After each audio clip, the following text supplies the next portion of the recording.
Doncs per parlar de tot plegat tenim avui amb nosaltres la Pilu Hernández. Ella és mestressa, formadora de formadors i CEO de El Pupitre de Pilu. Pilu, muy buenos días. Muy buenos días, ¿qué tal? ¿Cómo estamos? Muy bien. Oye, empecemos por el principio. ¿Qué es exactamente el acoso escolar? Pues el acoso escolar es acciones que se hacen, en este caso a los menores, cuando y provocan que ellos no se encuentren bien, para entendernos. Y además, como decíamos, con la llegada de las nuevas tecnologías, este acoso traspasa las paredes del centro escolar y llega directamente a través de las pantallas. Es el ya conocido como ciberbullying. ¿Cómo es de peligroso? Pues es muy peligroso porque no tiene fronteras. Entonces, Claro.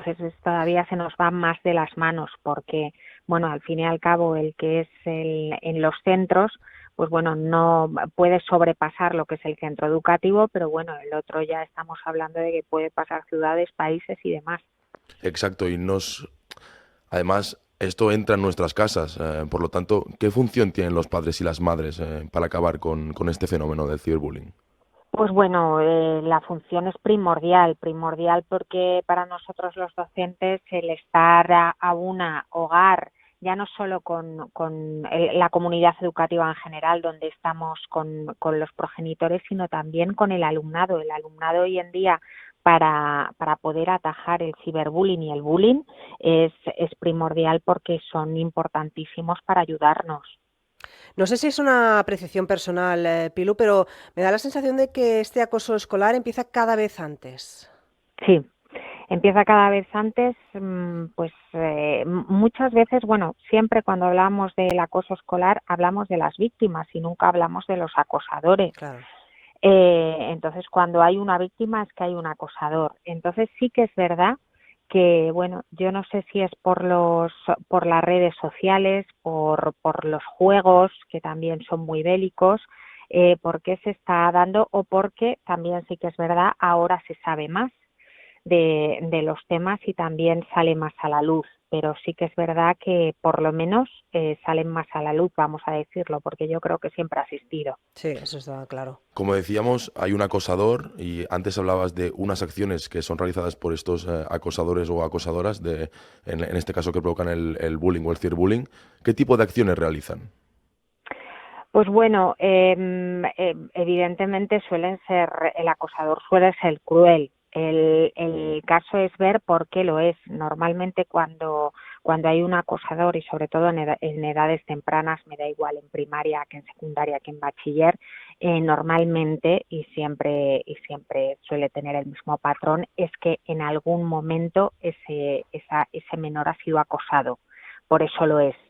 Entonces hay que todavía que trabajar más con pies de plomo porque hay que ver de dónde viene el acosador de esa parte. Entonces ahí ya tenemos que andar con mucho ojo, sobre todo con la familia.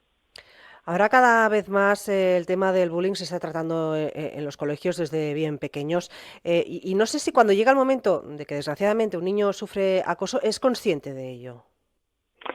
Pues bueno, yo creo que como todo al principio el niño no querrá verlo y luego se dará cuenta y normalmente cuando se da cuenta, pues bueno, lo que es el acoso ya está muy metido y entonces él lo que le cuesta es exteriorizarlo y hablarlo con alguien. Por eso es tan importantísimo que en las aulas se trabaje, pero se trabaje de una manera real, se trabaje con ejercicios prácticos, no hablar de tanta teoría sino de ejercicios prácticos, de que vean, por ejemplo, hay un corto en YouTube que se llama El sándwich de Mariana, que lo explica muy bien, que yo creo que sería para verlo en todos los centros, incluso en los hogares.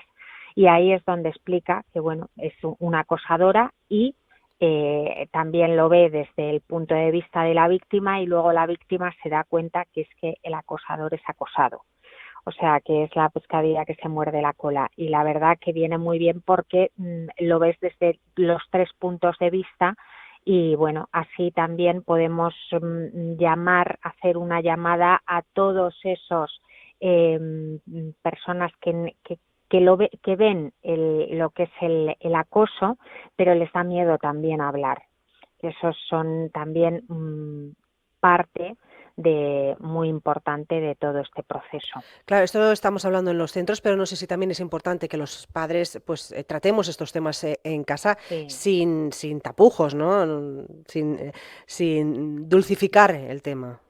Sí, muchas veces son los propios padres los que a lo mejor con pequeñas palabras que hoy en día no nos damos tanta cuenta de que estamos hablando con adultos y están los niños escuchando Ujú. y cómo ven cómo nos dirigimos a otros niños, a otros, y hay veces que los niños simplemente lo único que están repitiendo son las acciones de Claro. los mayores.